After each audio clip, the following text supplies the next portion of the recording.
Every single person asks, where should I start my first Airbnb? Where should I first start? What city? I always say the exact same thing every single time. Start where you live. By starting where you live, there's a couple of key benefits to it. If anything goes wrong, anything happens, you don't have the experience, you literally can just drive there and take care of it. Okay. You know the local area better than anyone. You know the local market better than anybody. And you actually are physically there. So if anything needs to get done, furniture needs to get built, cleanings have to get done, cleaner cancels, you don't have anything stabilized yet, you can go and take care of it right away by yourself.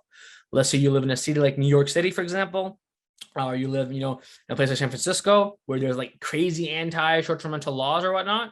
That's fine. I personally recommend for people in that city to go to a city nearby. Their laws are really friendly. So I know people in New York who are hosting in Newark, right? I know people in New York who are hosting like in Connecticut. I know people, in LA, they're hosting in Beverly Hills, right? So there are areas, let's say around maybe 30, 40 minutes away where there are no regulations and no permits, no nothing, no bullshit required, right?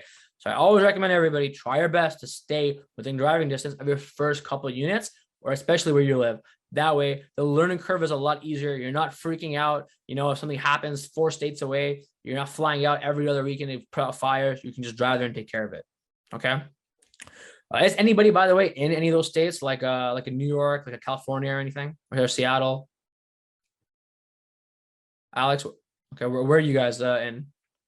Yeah, New York City. Okay. San Daniel, Diego. San Diego. Yeah, okay. And so Rob, where are you from? LA. LA. Okay.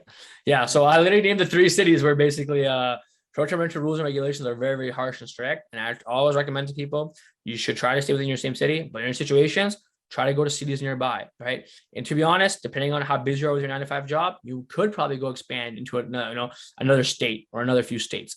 It really is not that hard once you have everything on the ground up and running. The problem with that is it's not worth doing 1 unit, right? If you live across state, you have to do 5 because you can't hire cleaners, you can't hire handyman, you can't have a team there with only 1 unit or 2 units. You got to start with 5, at least the very minimum, if you're starting out of state.